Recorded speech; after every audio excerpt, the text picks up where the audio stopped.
This just gets back to how things have shifted around, where there was a much more codified structure to how information got out because you were dealing with the monthly catalog and then FOCs, and that was sort of it. So things had to kind of fit into that schedule or they more or less didn't exist. But now, since things have gotten so atomized, you're getting daily emails, and it's like it's very hard to keep track of where you're at in the PR cycle, more or less. It's literally in the cycle of ordering.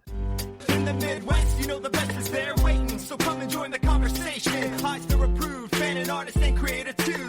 This is how the challengers do. What? Keep the conversation moving along. Keep reading comics, keep your local store strong. It's hard and it's a job for the challengers. What? Comics and conversation, y'all.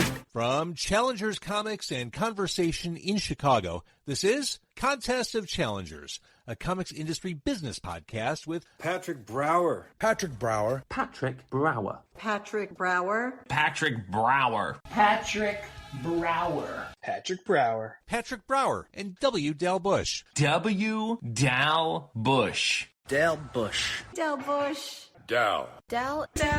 W. Dal Bush. It's not that I'm a very tech-savvy person. I'm not.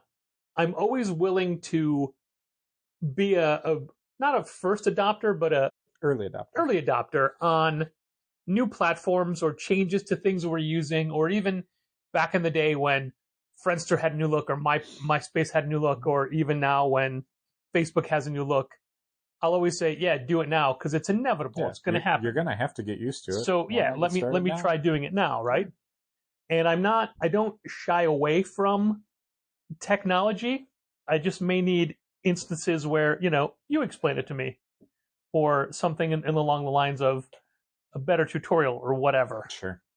Now, that being said, I do rely on the old analog way of paper and pencil for a lot of things. For example, right now, in my left hand, I have a notebook, and in my right hand, I have a pencil. Sure. I take my notes analog while we are recording. If I do even that much. But anyway, that's the point. I'm much more of a note person. If I'm going shopping, I don't make a list on my phone. I make a list on a piece of scrap paper. I'll make a list on my phone.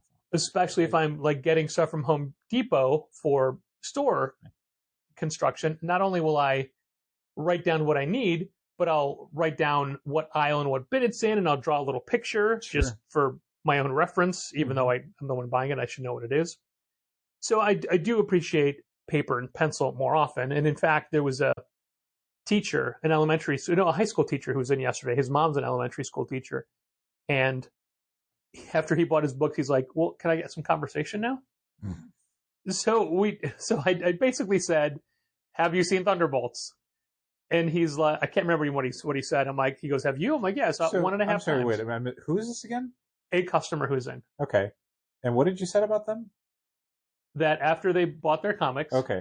I wonder if this is the same guy I've had this conversation with before. Do you want to describe this person?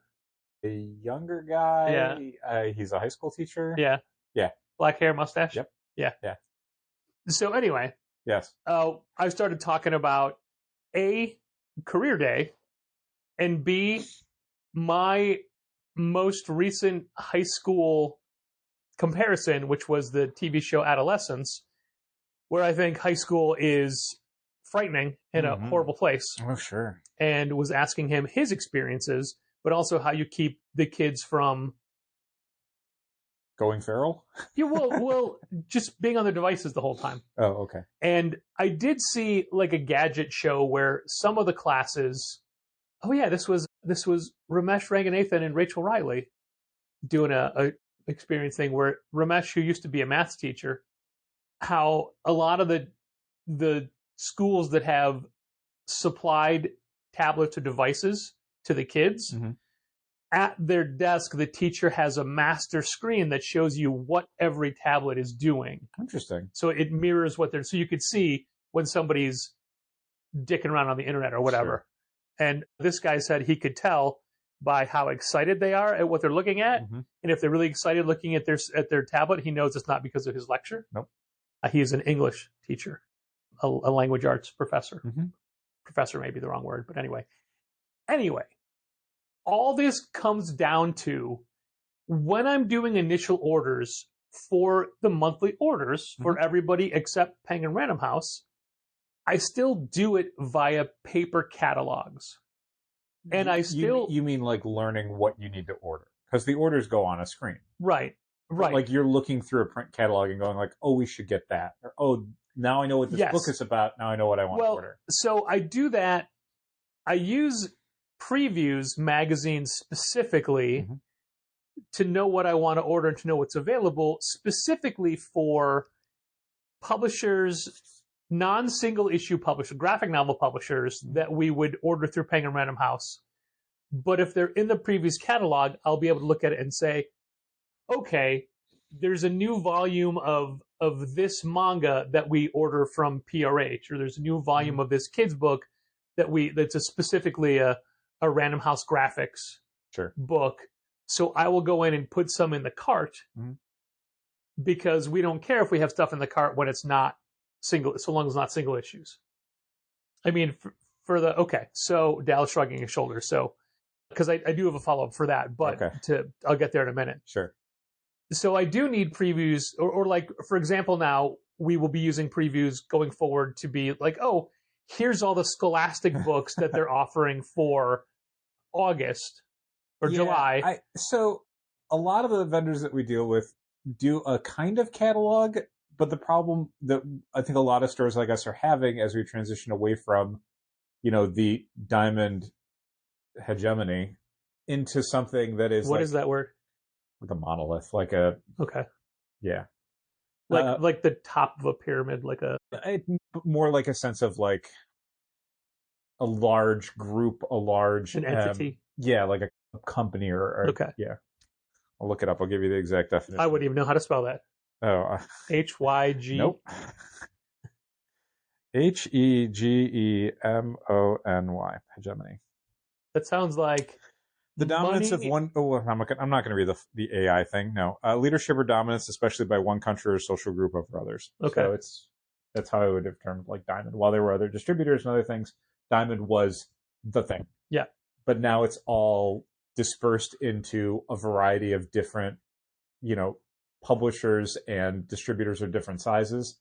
And one of the big problems with that is that when everything was through Diamond, everything kind of had the same solicitation cadence. This is the month's order form. Yeah. 3 weeks out, you're ordering comic books. 4 weeks out, you're ordering graphic novels. You have an initial order that you put in, but then you can tweak it with FOCs, blah, blah, blah.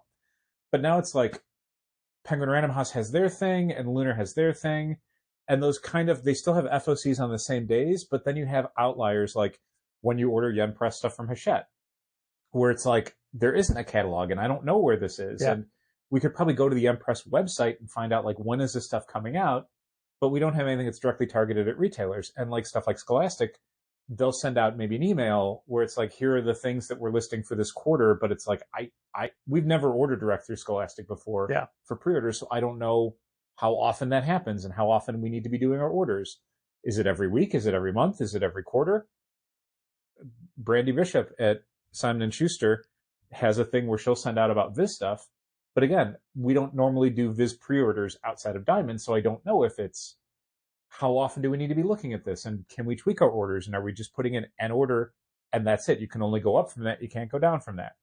So all that stuff that we're having to figure out and fit into our schedules is kind of like the other end of the shipments we get in, where it used to be 1 day a week, and now it's like every day. And it's like, is that what ordering is going to be from now on? Where instead of like once a month you do the initial order and then once a week you do the FOCs, is it now going to be like every single day? It's like, what email did I get from Abrams, where it's like, okay, now I got to do my Abrams order today out of nowhere. And just figuring out the difference between a random press release email versus an ordering deadline email versus an FOC email. And this is such a weird minor thing, but when we were doing everything through Diamond, we were also using RMH and Comic Suite as a way to kind of house our comics database.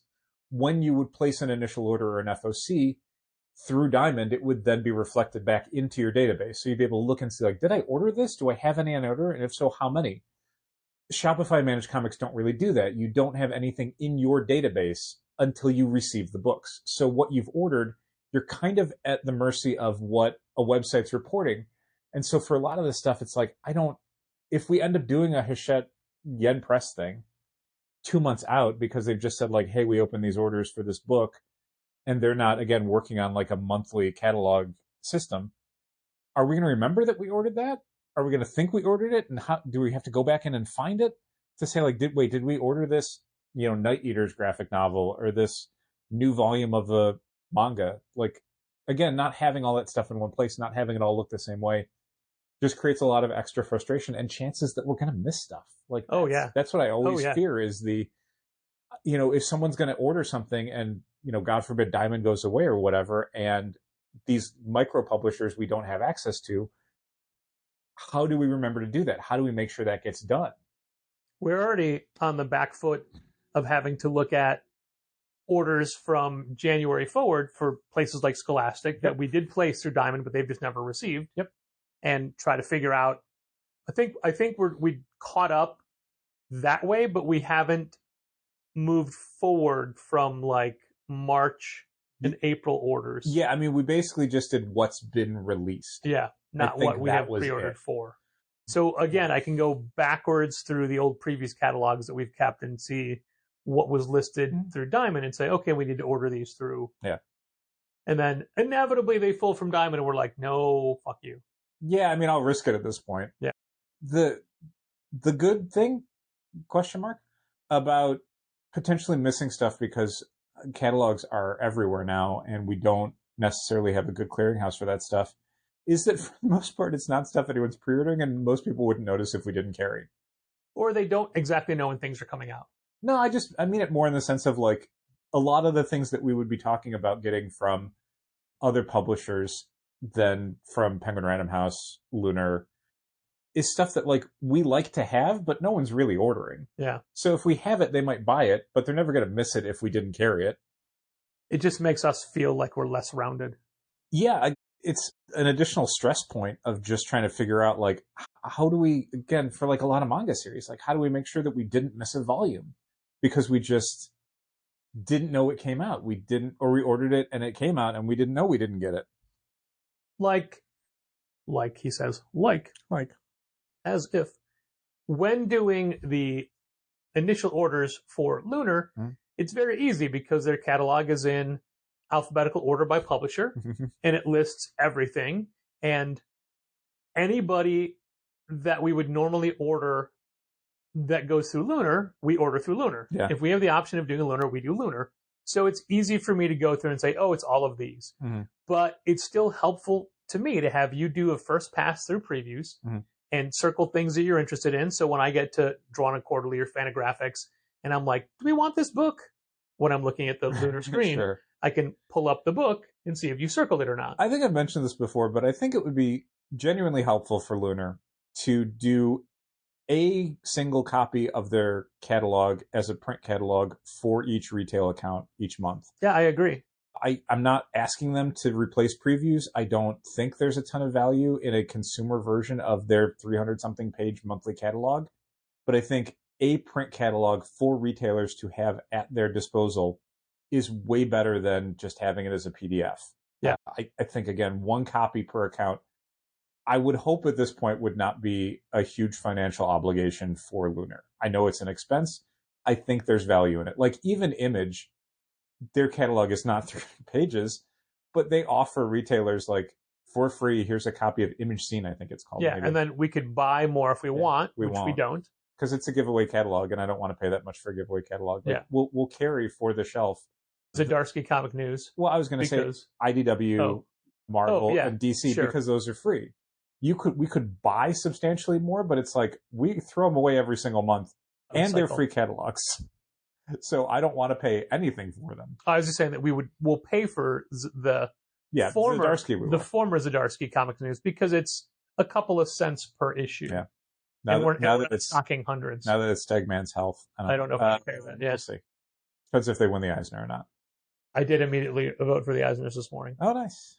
Yeah, I still had to you have to get approved for a ballot, but then they'll mail you a ballot. Sure. Yeah, I looked over the nominees, and it's interesting. It's an interesting group of people. Yeah. Many, many Tom King books. Yeah, but there's Kelly Thompson's up for Best Writer. What I think is really funny is that Best Ongoing Series, that two of the nominees are Absolute Batman and Absolute Wonder Woman. So how would you feel if you worked on Absolute Superman and you were the one book in that initial trio of titles that did not get a nomination for Best Ongoing Series? That must feel fun. I would try harder. I guess. I would just keep doing what I'm doing. But yeah, I don't ever look through.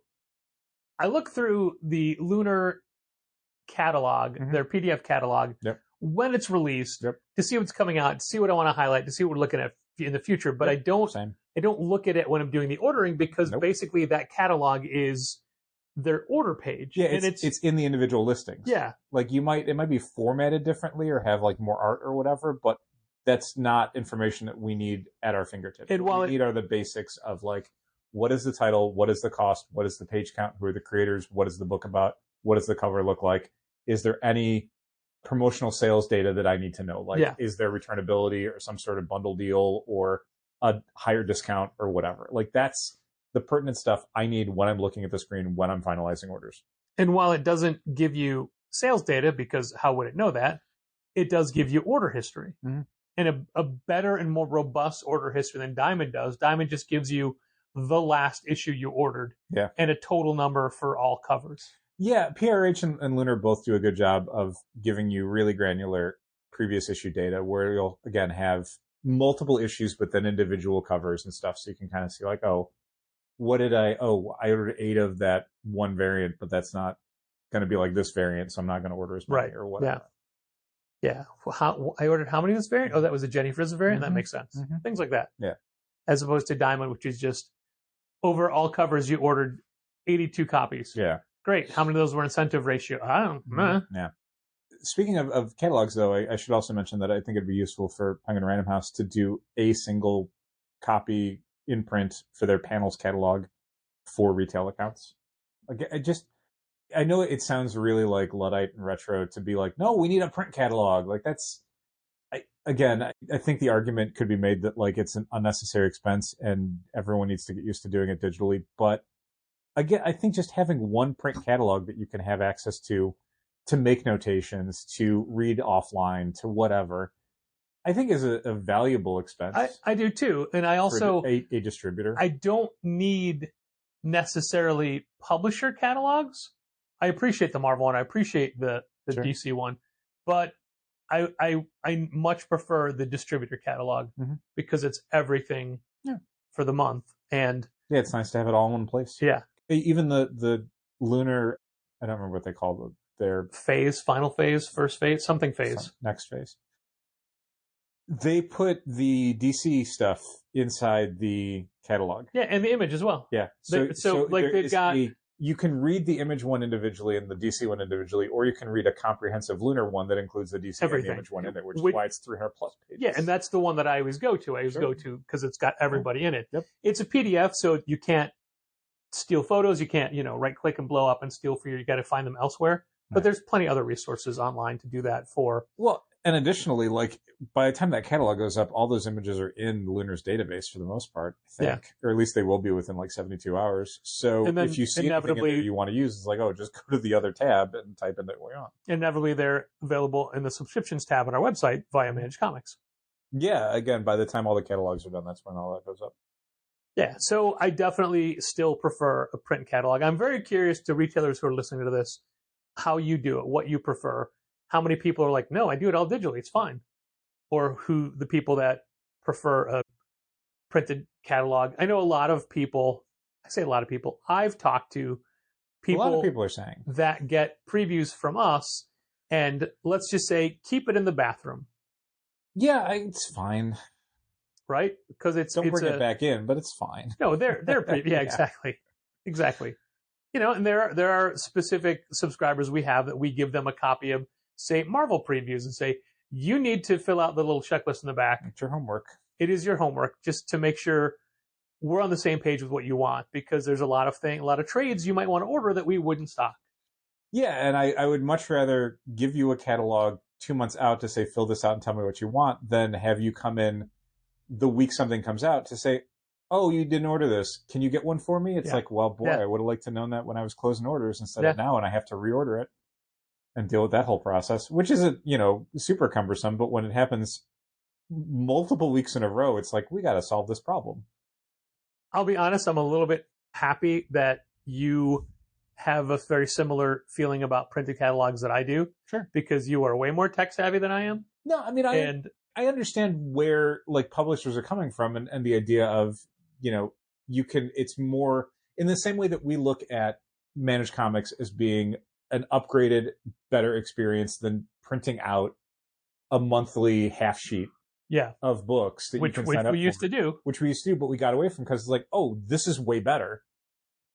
I assume that publishers and distributors feel the same way about their catalogs, where it's like, why are we printing up thousands of these things at an expense when we can just immediately post it as a PDF and everyone has it? Yeah. But again, I would make the argument that like, I think one catalog for each store is useful and would be, handy, even if it's just for like the older retailers who cannot get on board with looking at a PDF and won't do it. Like, you raise your hand, Patrick, but you will do it. Like, that's the point. It's like, you understand the business realities of why PDFs happen, but you can also see like the kind of intangible benefits that having a print catalog would have, even if it's not for you specifically, if it's for other retailers. Do you think if the distributors took our advice and printed out physical copies of their catalogs, do you think that for the first month that happened, there would be a noticeable uptick in orders, or do you think it'd be no difference whatsoever? It would just be peace of mind for retailers. I mean, I think mostly the latter. I think it would be very, very difficult to draw any data out of it because you're not ordering the same things each month. Sure. Like, if it were the exact same books in March and April, but April you gave a print catalog, then sure, you could be able to tell. But it's not the same books. It's completely different. I know, but I wonder if like a lot of smaller publishers or whatnot, you might suddenly see an uptick on. For example, when we first started using managed comics, we had people that were finding all sorts of merchandise that we'd never have stocked. Yeah, I definitely think you could find some anecdotes of retailers being like, I didn't know Penguin Random House carried this non-comics publisher that I would love to have. Yeah. I saw the catalog, even though I ignored a million emails and never saw it on FOC or whatever. You could make that case, but, is there going to be data to support it? Probably not. I do think that Penguin Random House's solicitation emails or PR emails, whatever you want to call them, publisher emails, are too robust. There's too much stuff in every email. The categories are always the same down to posters and sure. And it's the same format per publisher. Like, the publishers don't get to vary it too much for themselves. Okay. So they always look the same, and it's a little monotonous. A little bit. And now we get, with Boom being PRH, we get too many of these. Get a lot. We get multiple. You get the weekly ones, FOC ones, per publisher. Yep. Boom, IDW, Marvel, Dark Horse. I don't know if I get the Dark Horse ones anymore. I haven't seen them in a long time.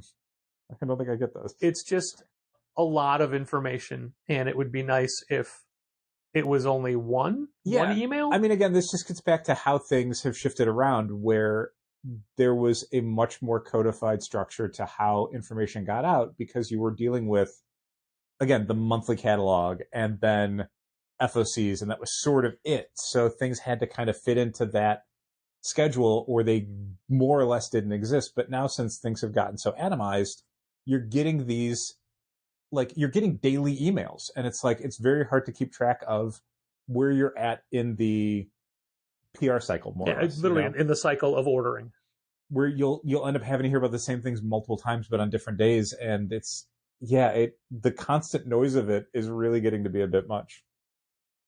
Yeah, I do feel that it is. All of this, strike that last sentence, all of this is under the guise of, with Diamond having new owners, what if these new owners are not excited about comics? Universal, who was part of this conglomerate buying consortium, Diamond, they just got Alliance Games. Okay. So that's what they wanted, because they already do their own comic distribution. True. So Sparkle Pop, the former Ad Populum, now Sparkle Pop, got everything else, they don't deal with printed matter.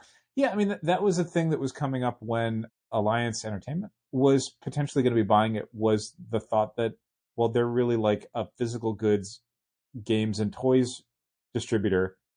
Do they care about comics? And to be blunt, Probably not. no, I was going to say, to be blunt, Diamond is in the situation it's in financially because the comic distribution evaporated. Yeah. They don't really have anybody left. When you look at the monthly catalog, they have Titan. I'm sorry, they don't have Titan anymore. They have Dynamite. And that's kind of it. Like, they have Dynamite, and then they have, like, kind of the stuff that they're wholesaling from PRH and or Lunar. And then they have a bunch of smaller, again, I'm going to call them micro publishers, which is kind of mean. But when you look at, like, the pie chart of comic sales back in the Diamond era, like, these publishers account for, like, less than 1%. Yeah. Like, and sometimes collectively they account for less than 1%. So I don't know if that makes any sense to distribute, because these are, publishers where if you're moving 1,000 copies through the direct market, it would be kind of amazing. I don't think that makes any sense for someone coming in from the outside when they're trying to maximize the value of the thing they just bought. It doesn't work. Maybe that goes away. I don't know. That's never more evident than this week. All retailers got emails from a newer distributor, Philbo. Okay. Phil Boyle from Coliseum had to immediately say, "This is not me." I hadn't thought of that. Okay. Philbo. Yeah. Okay. Yeah, but they do. Lawsuit. Yeah. They do a lot of real small press titles. Sure. Like, did you know Morant Michaels has his own comics company? Did not. I don't remember what it's called. It's a C with arrows going in different directions. Yeah, there was Continual. No. But anyway, Yeah. their terms for retailers are 40% off. And when you do 40% off and pay for shipping, nope. Yeah, I'm not doing that. Joe Field from Flying Colors in Concord, California, has always stood by the rule that 40% off is opening the door. Like, you need, like, the minimum of 40% off pays for rent, utilities, blah, blah, blah. Right. It's not enough. No. Like, it's You're making no profit on that, basically. Yeah. So it's got to be higher than 40%. Yeah. And that is a good rule of thumb, which, as we've pointed out numerous times over the years, so many other industries operate on like a 80, 90% profit. And I think you could really make the argument that if you're a smaller publisher and you're working harder to get into stores, you have to have a better discount than like Marvel and DC. Yeah. Like, you have to convince me that this thing that I'm probably going to I could potentially take a loss on because I don't know if there's a market for it. You got to lessen my exposure on it.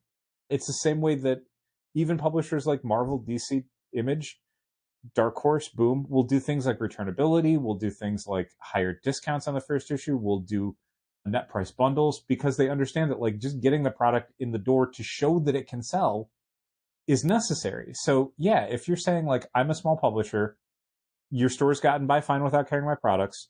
Also, it's going to cost you more to carry my stuff than it is to carry like Marvel and DC and Image stuff. Why am I doing this? Why would I? And plus, I have to start an account with a new distributor to do it. Yep. Why am I doing any of that? No, like, if you had told me like they were saying 60% off and free shipping, I'd be like, now I'm interested. Right. Maybe we look into them. But if it's 40% and you're paying for shipping, no, absolutely not. It did raise a lot of questions, like, who are these people? What do they carry? And it's a lot of stuff. Somebody said that they used to handle distribution strictly for like Billy Tucci and She. Okay. But now they've done more. And I get it. Like, there is a need for a more robust distribution platform in the industry. The same way that all of these art representation companies are building portfolios of comic artists to have as a unit at a convention. Sure. Fletcher Sketch is the newest. Fletcher Chufang, yep. Longtime friend of ours from way back in the day. But he also, after he left, he's worked for Marvel, DC, Wizard, but mainly DC. But more recently, he has Fletch Forward, which is a convention solution company for creators and publishers for the comics industry.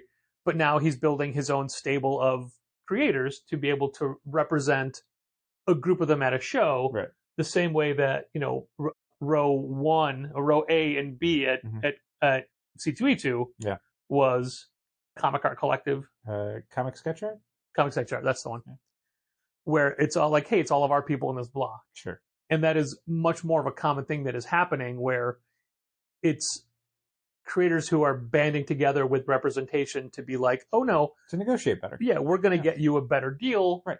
And get you money for, but that will also set your prices at the show for sketches or signatures or what have you. It's basically a level of like representation, kind of like a service model that exists on top of what the creators are doing to allow them to do more creation, to focus more on that aspect of it instead of having to do the things that they don't like to do and don't want to do, like negotiate prices for booths or, getting comped rooms when they go to a show, and how are they going to be promoted and what row are they going to be in and all that stuff.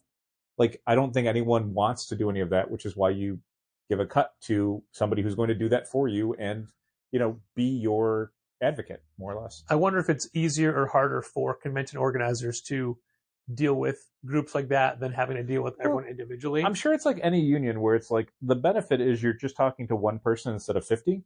But the downside is that one person is probably going to fight you a little harder than the 50 people would. Yeah, that's fair. So easier could be more expensive, but that's labor, like good. So when I said that we needed a more robust distribution platform in the comics industry, I don't mean dozens of new tiny ones. Yeah. I do feel that could be noise. You get lost in the sound. For sure. But you get the pro and con, though, of like the pro for us would be like, essentially, again, what Diamond was doing, where it's like you are one person that represents all of the remaining 10% of the industry that Lunar and Penguin Random House don't represent right now. Yeah. So we just have you to deal with, and that's how we get a box of stuff a week instead of the 5 or 6 boxes a week we get from the other two. But the con is Diamond went into bankruptcy because that does not make any financial sense. How do you make a go of that? How many, like Cold Cut or whatever, where it's like, we deal with all these guys who release one book themselves, plus, all of these smaller publishers that have 2 or 3 books a month. And it's like, okay, I don't carry those for the shelf. They don't sell. Like, what do you want to do? Radiator Comics? Sure. Yeah. I feel that it's only going to get more confusing as the year progresses. Potentially. And I am not excited for anything moving forward. I mean, I was just thinking, as we were talking about this earlier, I honestly feel a little bad, as always, for Brian Garside at Managed Comics because, Managed Comics as a platform is built about, getting these catalog data things from Diamond and then from Diamond and PRH and then from Diamond and PRH and Lunar and probably not that order, actually. But now it's like, okay, well, there's stuff I got to order exclusively from Simon & Schuster. How do I do that? Yeah. What does their catalog data look like? How does that get into the system? Yeah. What about everything from Scholastic? Yeah. Scholastic. Again, like we have the Hachette Yan Press problem of like Abrams and Yan Press we get from Hachette. It's like, well, we get that information from the previous catalog and then we go order it through PubEasy. Where, again, how does that data come downstream to us to begin with if Previews is not a resource for that? What about whatever other publishers we're not thinking about? We don't deal with Macmillan, MPS, but like they represent a lot of people. Yeah. What about those publishers? What about First Second? Quite frankly, we should, We should, and we're going to have to at some point. But, Managed Comics exists for us as a really good hub for that stuff. But that hub is only as good as the data that's coming in from the different distributors. Yeah. And having to expand out into versions of the industry that don't include things like FOC, that don't include monthly catalog closure dates, that might have completely different random, like, oh, here's these 60 books that we listed this week that all close on different days, whatever. Like, how does that all work? How do we get that stuff pushed forward to our customers so they can pre-order it correctly? And then we get that information in a way that then we know when to order it. Like that those orders can get pushed to distributors to make sure that the books that people are asking us to order get ordered for them. On paper, hey, there's paper again, right? I love it. There we go. Paper. On paper, it is a fairly easy thing to write down. This is what we need. Right. But the logistics of actually doing it. Oh yeah. Are, I mean, none of this I think is a surprise to anyone working in the industry. But again, it's just how do you do it? And some of it is, the Comet standard where it's like, okay, this stuff exists. The data exists in a specific form. But again, getting that all shared. And again, you're kind of dealing with comic distribution that again has a real specific cycle about how things work and how often things come out versus the book trade, which doesn't. Yeah. As much as like Hachette is distributing Abrams, which Abrams has Abrams Comics Art, which is I think going to be doing comics, like actual print comics rather than just graphic novels and hardcovers and stuff. Simon & Schuster doesn't. So what are they doing with that? And Scholastic doesn't. So yeah, I do not know the path forward. Yeah, how this all could theoretically work without massive and semi-unprecedented buy-in from every possible part of the industry. Yeah, it just feels like there's going to be stuff where, like, I don't know, I can't take a pre-order for that. Like, I will order it, and hopefully you remember it when it comes in. And that's bad. That's not a great system. No, it really isn't. And especially at a point where we're relying on people to pre-order more things, more variant covers, more specific things than ever before, not being able to give them that information. Honestly, really just the variant covers. That's fair. That's kind of all I care about people pre-ordering. The rest of it, like, we'll figure it out, but if you want a specific variant cover, you got to pre-order it. I'm just or just a small press title. There's too many. No one pre-orders that stuff. Yeah. They just pre-order variant covers, and that's cool. Like, I mean, that's the system working as intended. But the number of people each week that I have to stress, like, when you come in on a Wednesday and you're like, oh, I just thought you'd have this variant cover to Star Wars. Like, there are too many variant covers. You cannot think that way. Like, if we have it on the shelf, you don't have the Spider-Pig cover to Spider-Verse versus Venomverse? Sorry, we didn't carry that one. No, we do not have that one. Nobody pre-ordered it, so we didn't carry it for the shelf. And when I'm doing the invoice breakdowns, for example, this morning, one of the things I'm doing specifically when I get the PRH ones is, it lists everything we're getting. Then I have to look at the quantities and say to myself, is this a number we ordered extra for the shelf, or is this just pre-orders? I don't think you could ever tell. So, I mean, if it's double digits, I assume. Yeah, I mean, shelf. if we're getting 20 copies of a Magic variant, yeah, MAGIK. Yeah, those are for the shelf. But like, if we're getting 4s and 5s for stuff, I don't know, man. Sometimes it's for the shelf, sometimes it's not. Well, if it's 4s or 5s, I just assume it's all special orders. But if it's like 8, I have to go to Managed Comics and plug it in. And God, what was one of the books today? Was it Giant Size X-Men #1? Okay. That was one of the books, but I don't think that's one I looked at. But I mean, I did look at it. But there's some books that I'm just staggered at the number of pre-orders we have for so many different covers across the board. Seriously. And it's honestly more specific subscribers than I thought would care. Yeah. But when you're getting 8 different covers of a book, because people ordered 8 different covers, Sure. and I thought, that's just not for me. I mean, I can't criticize it because that's what people want. That's what people want. But I just wish there weren't. I wish there weren't ever 8 choices. Yeah, it's a lot. For this week I had to do all the receiving. The subscription pulling for Lunar, Penguin, Random House, and Diamond, 2 different Diamond orders, and I decided I would kind of just receive everything at once and then pull subscriptions off of that instead of normally how we'd do, like, we'd receive Lunar and then do all the Lunar subscription pulls. Yeah. Then we'd receive Penguin Random House and do all the Penguin Random House subscription pulls. But since you're doing it by yourself. Yeah, I'm like, and because I needed to kind of block out different times, I'm like, let me receive everything on Sunday, and then Sunday, Monday, I will pull all the subscriptions, but that way I can take little breaks to work on other things I need to get done more immediately when they happen. Yeah. Oh my God, it took forever. It was such a nightmare. It's so many. This week alone was so many books and so many variant covers. And the variant cover part is what makes it take twice as long, because you're not just going through the boxes and pulling like, oh, Absolute Batman and then X-Men and whatever. It's like you're constantly looking to go like, okay, it's this Absolute Batman cover, this X-Men cover. So while you might look at it like, well, there's only so many comics that came out this week, every single variant cover is basically like, treat it like its own series, because that's how you're pulling it. Yeah.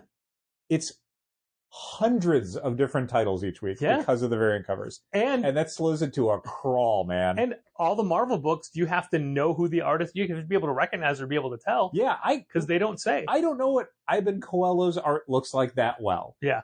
So luckily I know Torrin Clark's artwork a little better, so I know which Godzilla X-Men cover was his, and by default, then which one was the Ivan Coelho cover. You know Lee Garbutt's going to be the poster, fine. Yeah. And like when we don't get a lot of Dynamite stuff, but we get a lot of Dynamite variant covers. So I frequently have to flip over the back to be like, which cover is this? Yeah. Oh, it's cover V. Thank you. And even though you've organized them alphabetically in the box, that doesn't help you when you need to pull cover Q. Yep. You can't just look at that. Oh, that's cute. You still have to turn it over. Yep.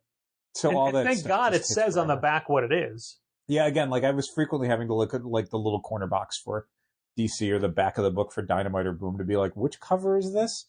Marvel, again, it's a complete crapshoot. Like sometimes you recognize just the art listed on the cover. Everyone else does. Every other publisher puts somewhere on the cover who the artist of the cover is. I don't need a block of text on the inside credits page telling me these 16 people who drew covers. That doesn't help me at all. No. And while we're complaining about things, stylistic changes and things like that, not even stylistic, it's just things I hate.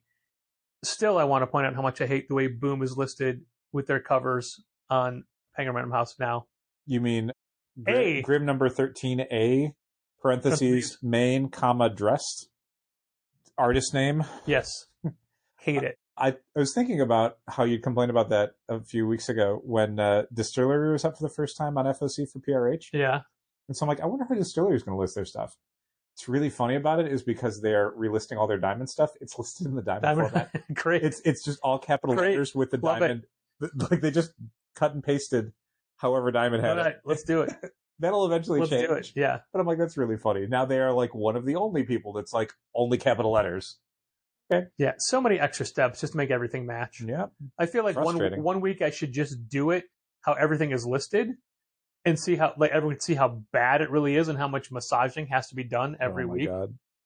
It's terrible. Yep. And it's just busy work and I have to do it over and over and over again. Oh, I mean, I'm sure I've mentioned this. I have to do it frequently when we're receiving product each week. Yeah. Yeah. Sometimes it's Managed Comics has gotten there first and switched things around to make sure everything looks good. Although one of their find and replace things is if they see like something is like ED, they'll say it's edition. Like that's what that means. Except when it's Ed McGuinness, and I have to go in and change it from Edition McGuinness to Ed McGuinness in the listing. But there's times where they haven't gotten there yet and I need to receive stuff. And it's like, okay, cool. I have to redo every Boom listing, every Dark Horse listing, every IDW listing because they're all wrong. I have to add what specific copy ratio it is for every Marvel book because Marvel doesn't put that in their title listings on PRH. Yep. Oh, I have to truncate a ton of stuff. Boom puts that first now. Right. And everyone else does it at the end. Yeah. So just to make it easier for us, I move it to the end. And then every graphic novel is missing tons of relevant data. So like I have to change Versus 3 to Versus Graphic Novel Volume 3. 03. Yeah. I have to add hardcover to the end of Lore Olympus Volume whatever hardcover because they didn't put that in there. They just put Lore Olympus Volume spelled out. Nope, got to change that to VOL. VOL. Or actually, they might have it in VOL when we put it the other way. So it's all that stuff. Having to reformat the titles for the graphic novels each week. I don't want to say it's the worst job I have each week, but it is the most consistently annoying and time-consuming job I have each week that is disproportionate to the value it provides to the store. Yes, it's not the longest job, but it's the one where I'm like, this sucks. I shouldn't have to do it, and yet I have to do it. If anyone is around me when I'm reformatting the invoices, it just looks like I'm hitting backspace a million times. Oh, yeah. It looks like I don't know how to type. Like I'm just typing one-handed. But no, I have to delete all that stuff. Or I can, Once upon a time, all we had to do was delete caution codes. Yeah. That was it. That was all we had to do. Still to do that, though. Still got to do that. Yeah. There was the weirdest thing we got a Case Closed volume 94, I think, this past week from Diamond. And yet in Diamond's system, which means through every piece of information we downloaded, didn't have the volume number in the title listing. That's weird. It was just like, it was I just get Case it. Closed GN, and I'm like, No, I think this is an ongoing series. Yep, right here in the book, 94. Okay, let me put that in there. I get it if it was one of those really long manga titles and it just got cut off. Case but closed. Case closed They just forgot. Whoever at Diamond, whose job it is to do that, forgot to put the volume number in. Weird. Yep. Well, I guess no one's worried about quality control of that company anymore. They're more worried about just having a job. Yeah, so we got the second Diamond order we got in this week was 2 boxes. We got a third box the next day, but the 2 main boxes were all the comics and graphic novels. And they were 2 kind of cube boxes.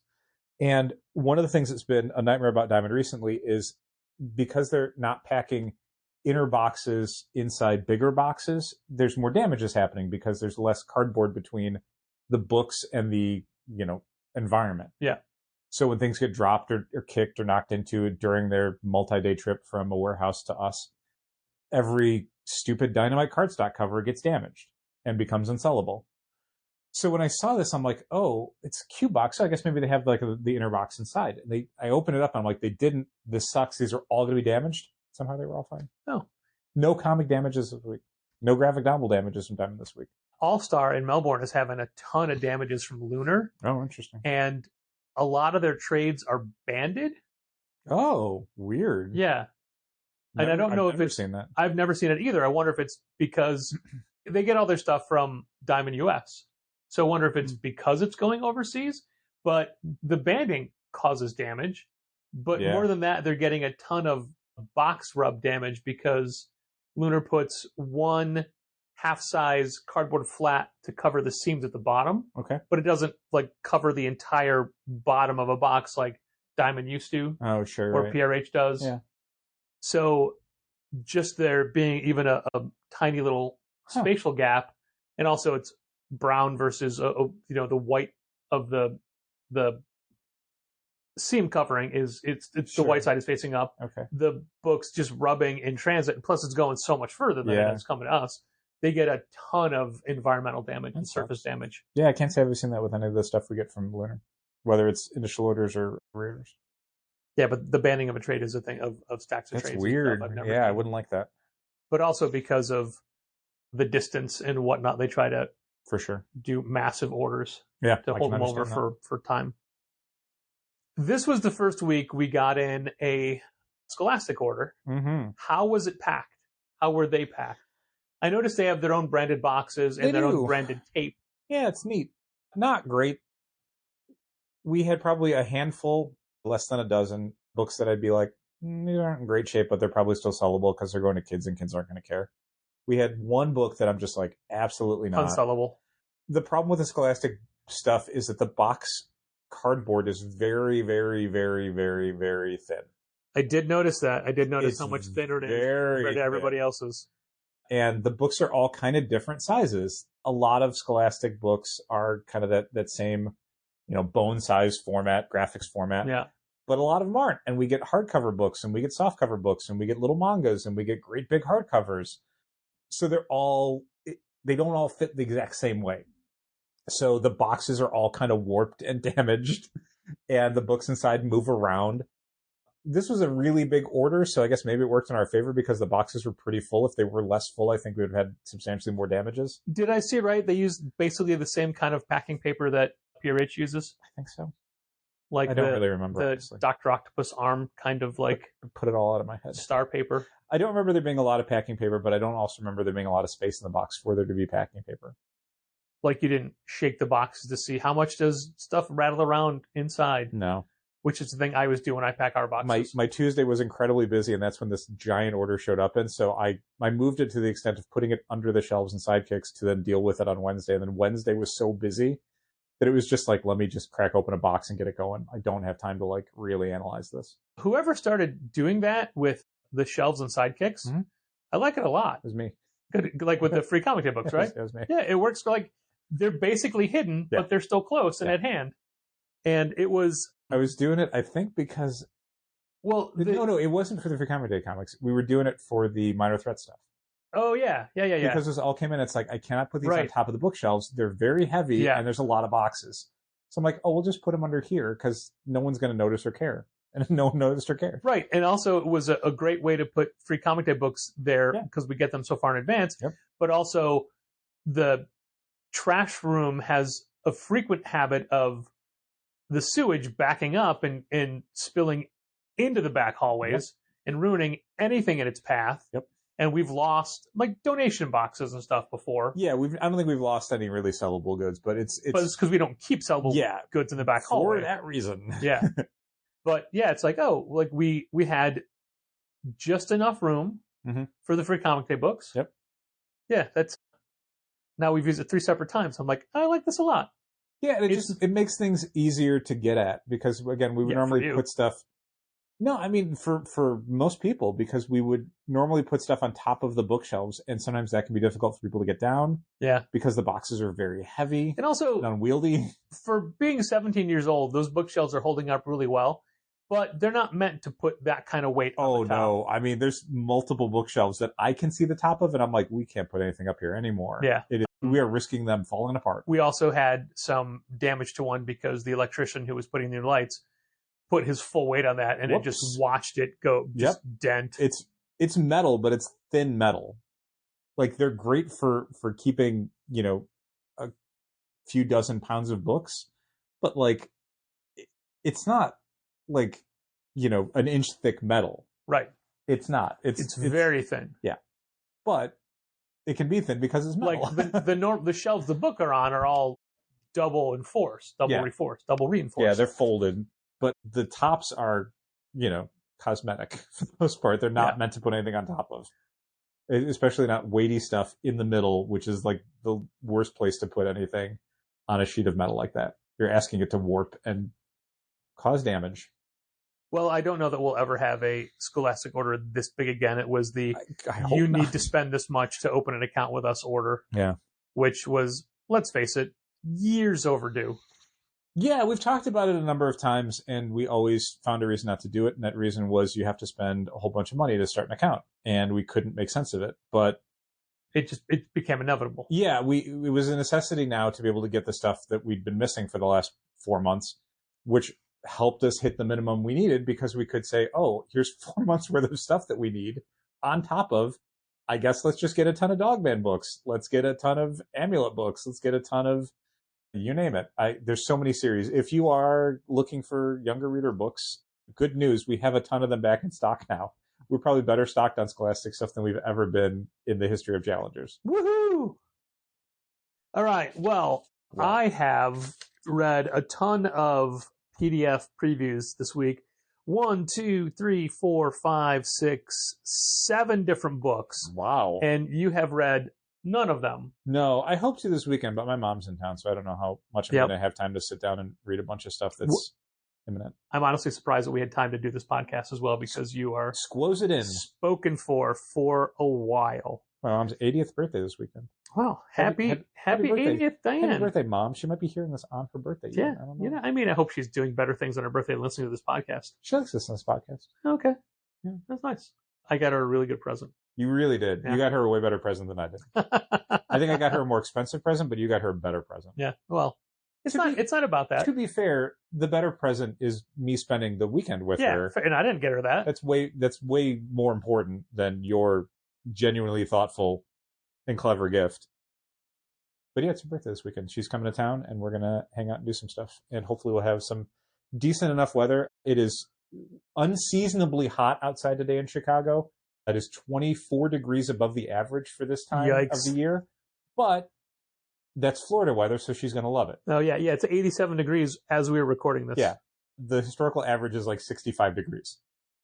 But again, 87 degrees is perfect for her. She, looking at the forecast ahead when she was coming to town, she was mentioning she's in Thursday, Friday, Saturday, and she's saying that Saturday, it's a little cool, and it's like 70 degrees. Like, no, that's great. Oh, not for you. For us in Chicago, 70 degrees is perfect. For you, maybe it's coat weather. All right. I'm going to blow through these because you haven't read them. Yep. And it's not fair to talk about a thing that you don't know what I'm talking about. You could like it. Sure. The first book I'm going to mention is the book I was most looking forward to for, I guess, this year. Wow. Is Six Gun, Road to the Sixth. It is Is that the name of that Anne Boleyn comic? That's Godspeed. Oh, sorry. How is it? You said most anticipated comic of the year, so I just assumed it was the Anne Berlin comic. No. For it to be anticipated, they have to know that it was coming out, not just know that it's out. Somehow, thanks for letting us know. There's an Sumerian. Anne Berlin comic that's out right now that I've never heard of until one of the band members posted it on their Instagram. Did you look it up and see if we can get it? I didn't look it up yet. No. Wow, why? No. What are you waiting for? I honestly forgot. You think it's going to just be sitting around in stock forever? Yes. I will have it, yeah. Maybe at Challengers when you order a Man, bunch. you're cool if I order like 1,000, right? Reach out to the publisher and see if we can do a signing. Oh my God. They were just here though. Twice, 3 times. Okay, Six Gun Road to the Six. It's a prestige format, 0 issue that will lead into the new Six Gun series starting a month later. Yeah, 3 issues, I think. Yeah. This is 3 short stories, all by Cullen Bunn and all by Brian Hurt. Neat. And Bill Crabtree. And Crank. Yeah. The whole team. The whole team. I admit I haven't read Six Gun since it ended. Dude, they better recap it pretty well. The Road to the Sixth. 3 separate short stories. Yes. 3 different timelines. That makes sense. I think that was what they said in the Very confused. Oh, great. Okay. I don't know what's going on. Uh-oh. How's it look, though? And it looks great. Yeah. And I read Shadow Roads, which was the series that came after it. I don't think I got all the way through Shadow Roads. Yeah. I think I got thrown off at some point, and I just never went back. Anybody who is like, wow, Challengers love Six Gun and rave about it forever, I'm going to start with this book, you're going to be lost. Yeah, good news. We have the very cool compendium editions for the entire series. And I think Shadow Roads as well. I think it's like 4 books across those 2 series. I wonder if people that have gotten into Six Gun since it ended will figure out more what's going on. But the amount of comics I've read since 50 came out and now is a lot. So I wonder about how I'm going to enjoy it, because like I have a huge fondness and nostalgia for Six Gun. And I'll say nostalgia because, I mean, the series ended like 10 years ago. Probably not 10 years ago, but it feels like it. I read Battle Beast #1 this week. Invincible Universe : Battle Beast #1 this week. And I kind of didn't care. And I love Invincible. I read every single issue of Invincible while it was coming out. I love that book. But this book doesn't have the heart to it. No, but like putting all that aside, in my brain, I'm just like, I'm done with Invincible. And I wonder if I'm going to have that same problem with Six Gun, where it's like, no, that's the thing I used to do. Six Gun was the thing I used to do. Am I going to still care about it going forward? I hope so. I'd love to be able to champion it one more time. But yeah, I have certainly in my life had that problem of, oh, that was a while ago. I don't remember it very well other than knowing I liked it, and I don't care. Fair. I'm still going to get it, of course, but... We ordered a bunch. Yeah. I ordered a bunch. Out of Alcatraz 3, just as good. The book is great. Cool. It is, what is it, 5 issues? I think it's 5. Yeah. Big issues. It is a really good series. Loved it. It's going really well. Robin and Batman, Jason Todd #1. Yep. It is still by Jeff Lemire and Dustin Wing. And it's all fully watercolor art. Cool. Man, is Jason Todd a dick. Yep, that's the point. But he's little kid Jason Todd in this. And it's such a, as it's supposed to be, such a counterpoint from the original Robin and Batman when it was Dick Grayson. And of course, there's all these, well, he's not Dick Grayson comparisons. Right. Because it's going to be those comparisons. Yep. That's one of the reasons why he's a dick, is because all he gets is those comparisons. He's way more of a dick than Damian Wayne is. Sure. Yeah. Fun read, but man, is like, you just want that kid to get hurt. Oh, no. Come on now. That's terrible. Justice League versus Godzilla vs. Kong 2, #1. I never finished the first series. This is, it's the same creators. Brett Buccoletto. And Christian Duce. Let's say. I don't know. It's got a Justice League. It's got all the Legion of Doom. It's got Kaijus. It's got Suicide Squad. Okay. It's got same as it was. If you enjoyed the first one, you'll love this one. More of it. Goddamn Tragedy, one shot from Oni, written by Chris Condon. Oh, right. Telling basically like an Oregon Trail style story. Okay. Does anyone die of dysentery? A lot of people die. Okay. A lot of people die. I didn't like the art. Oh, I'm sorry. Yeah. That's the thing with Absolute Green Lantern that is really coming around is we've switched things out a pocket at the front counter where we had Absolute Green Lantern on display, and people would frequently pick it up and go like, oh, is this any good? I'd go, yeah, I mean, the story's really good. I really like it. Art's a little rough. And people would flip it up, open and look at it, and honestly, half of them put it back when they saw the art. Like, our subscription numbers for Absolute Green Lantern are bad. Compared to Absolute books and kind of in general, they're also going down. Like, I hate saying this to a publisher, but they have to change the artist on this book if they want it to keep going. It doesn't work. I've not had anyone tell me they love the art. The best I've heard is that people will put up with the art because the story is good. And that's kind of the boat I'm in. It kind of misses the mark of an Absolute book. Yep. I would love to understand how it got to be this artist. Some of it is I don't think they're ready yet, and some of it is the style just doesn't fit the book. So it's kind of a double whammy. Like, the good news is you can fix that, but the bad news is I don't feel like they're going to fix it until after the first arc, and it's too late then. Like, if you don't get your new artist until issue 8 after a 2-issue fill-in by somebody else, everyone's made up their mind. No one's coming back to that book. It's DOA. I do want to thank DC for listening to retailers and enlarging the barcodes. Yeah, such a minor quality of life thing, but it does help things. It makes checkout a little faster. Yeah. It makes it less irritating. Yep. It's not as stylistic as they want it to be. No one's going to notice. No. As far as graphically, retailers will notice because it's much easier to scan. Sure. I didn't even think about it until you told me about it, and then I looked at it. I'm like, oh yeah, look at that. Yeah, a little bit, but a little bit makes all the difference in the world. That is the difference between it scans or it didn't scan and I got to scan it again. And it wasn't even a thing they said like, okay, we're doing this because you guys want it. They just did it. Sure. Great. That's okay. Image's new 9th Circle one-shot mommy blog. Mm-hmm. After Freddy the Fix. Did we FOC that already? I don't think so. Okay. I can't remember if we did or not. Well, and then Blood Train just shit the bed for us. Yep. So, because I was going to say, like, you don't really have to review it because we're not ordering it for the shelf. Yeah. Well, good news. It's so wordy. It's very much Stepford Wives / I want to protect my neighborhood from these perceived threats or what have you. It's incredibly wordy. Okay. It's incredibly, like, there's a lot of captions, a lot of, I forget the word. Narration boxes? Yeah, but specifically, it doesn't matter. Yeah. A lot of non-dialogue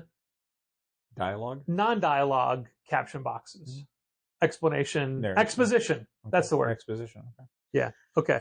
But lastly, and I saved my favorite book to the end, a book I really enjoyed unexpectedly, Ghost Pepper #1. I was excited about that. I didn't read the Battle Chaser stuff that Little Lullaby did, mostly because I didn't care about Battle Chasers as a concept. But I really liked his Transformers issue that he recently did. I thought it was very strong. The art is excellent. I feel it's like the closest to it's Joe Matt. It's just a manga book that we've gotten in a regular single issue comic book form. He's just Joe Matt. He draws comics. They like what's happening. And granted, I read it in a PDF, so I think there were some. They didn't do the double page spreads. It was just page. Sure. Although I also believe that half of those weren't double page spreads. You just thought they were from the way it's laid out. Like a best double page spread. Like you have to really. The story is making you work at it. Okay. But I enjoyed that a lot more. That's cool. It's a very fun sci-fi, not cooking, but food is part of it. Yeah. Yeah, it's just really good. The character designs are great. Yeah, I hadn't gotten a chance to read it yet. I look forward to it. Yeah. It looks like it has a very cool, like, Trigun, Cowboy Bebop, sort of like Scumbag Mercenaries, Outlands. Outlands is definitely like a big part of it. Yeah. Yeah, I mean, Cryptic Strangers. Love it. Yeah. Yeah, it just looks wacky sidekicks. And I loved. I mean, I was of an age to really enjoy Joe Mad's art when he was first doing it. So someone doing, like, having that as kind of their North Star, the Nick Bradshaw to their Art Adams, I'm okay with. I'm good with that. Nice. Well, I was more than good with it. It was a pleasant surprise because I really didn't go into it knowing a whole lot about it. Sure.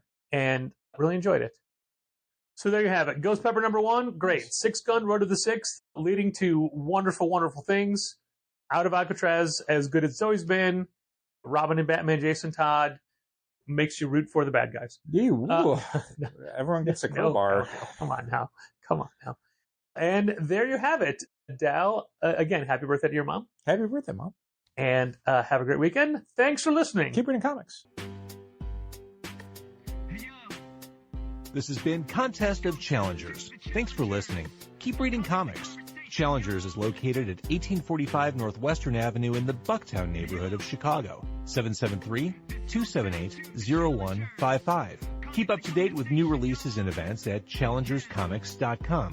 And help fund this podcast at patreon.com/challengers.